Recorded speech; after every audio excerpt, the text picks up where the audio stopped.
देखो अब आगे समझते हैं क्या बोलता है। दो संकेंद्रीय वृत्तों की त्रिज्या 5 सीएम तथा 3 सीएम है। बड़े वृत्त की उस जीवा की लंबाई ज्ञात कीजिए कीजिए जो छोटे वृत्त को स्पर्श करती है। अब देखो संकेंद्रीय का मतलब क्या होता है, पहले इसको समझते हैं।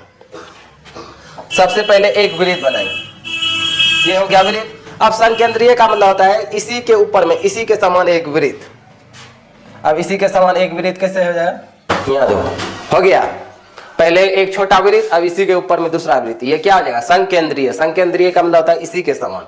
अब क्या बोलता है हिसाब में, बोलता है कि दो संकेंद्रीय वृत्तों की त्रिज्या देखो 5 सीएम तथा 3 सीएम है। अब पहला का क्या होगा, यहाँ पे समझो, ये यहाँ पे ये केंद्र होगा, ये केंद्र। अब इसकी त्रिज्या जो मतलब छोटा है तो छोटा वृत्त की त्रिज्या कितना है 3 सीएम। अब बोलता है बड़ा वृत्त की, अब यहां से यहां देखो, यहां से लेके यहां तक, इसको भी हम क्या कहेंगे त्रिज्या ही कहेंगे। ये कितना सीएम है 5 सीएम है। अब बोलता है बड़े वृत्त की त्रिज्या याद है ये 5 सीएम है। बोलता है बड़े वृत्त की उस जीवा की लंबाई ज्ञात कीजिए। अब देखो जीवा क्या होता है, मान लेते हैं कि अब ये लकीर हो गया, यहां से लेके यहां तक जो सट रहा है इसी को बोलते हैं जीवा। बोलता है इस जीवे की लंबाई ज्ञात कीजिए। अब देखो जैसे इस प्रकार से इधर हो जाए, इधर भी एक, अब यहां से लेके यहां तक भी सटा देंगे। यहां पे देखो अब क्या हो गया, याद देखो ये क्या बन गया समकोण त्रिभुज बन गया। मान लेते हैं ये समकोण त्रिभुज, ये निकल जाता है, मान लेते हैं कि ये 2 निकल गया, तो 2 निकल गया तो इसको क्या कर देंगे गुना कर देंगे 2 से, क्या आ जाएगा 4। अब ये दोनों की लंबाई क्या आ जाएगा 4। मान लेते हैं यहां से लेके यहां तक जितना दूरी होगा, यहां से लेके यहां तक जितना दूरी, फिर वहां से लेके यहां से लेके उतना ही दूरी हो जाएगा ना, हो जाएगा ना। अब बोलता है इस जीवे की पूरा लंबाई ज्ञात करने के लिए, अब मान लेते हैं इसका आधा निकालेंगे, आधा निकाल लिए 2, तो अब क्या आ जाएगा इधर जब 2 निकल गया इसको 2 से गुना कर देंगे, क्या आ जाएगा 4 हो जाएगा, पूरे निकल जाएगा। इसीलिए पहले अब इसको निकालते हैं।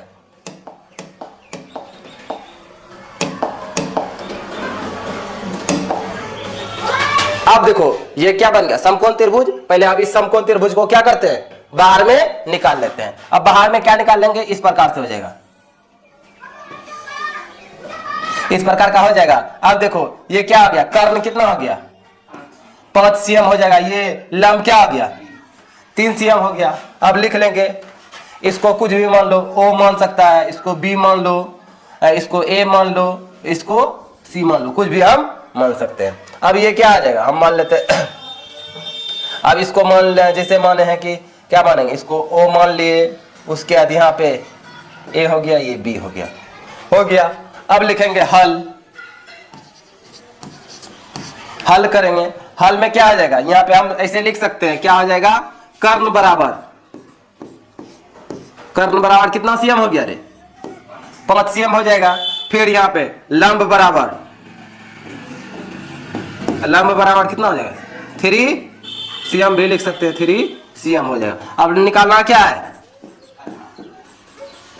आधार निकालना है, आधार बराबर वाट।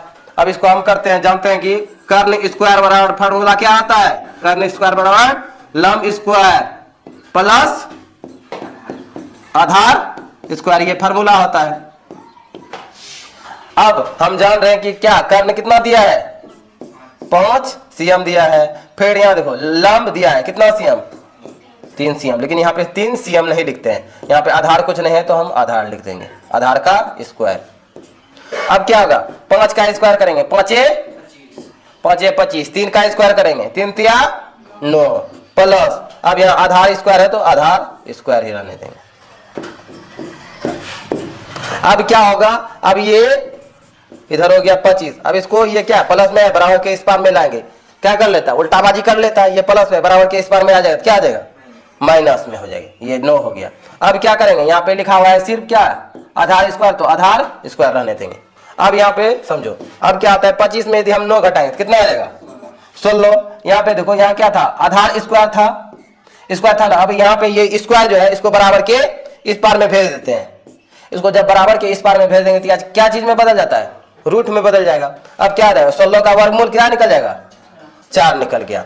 यहाँ पे आधार लिखेंगे, अतः क्या आ गया आधार बराबर 4 सीएम निकल गया। अब यहाँ पे ये 4 निकल गया ना 4।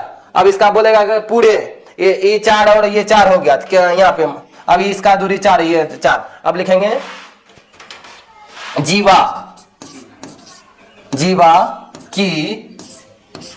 की कुल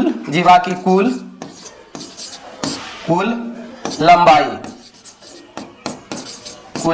कुल लंबाई क्या निकला, ये इसका आधार, ये 4 निकल गया। अब हम 4 को 2 से गुना कर देंगे तो क्या आ जाएगा, 4 दूनी 8। जीवा की कुल लंबाई कितना निकल गया, 8 से निकल गया। यही हो गया सर। यहाँ क्या बोल रहा था, ये छोटे वृत्त का जो स्पर्श रेखा की यहाँ टोटल यहाँ से यहाँ तक की जीवा की कुल लंबाई ज्ञात करने के लिए बोलता था, यहाँ से यहाँ तक। अब ये 4 निकल गया, ये 4 4 4 कितना हो जाएगा, 8 हो गया, जीवा की कुल लंबाई निकल गया। आया समझ में, उतारो इसको।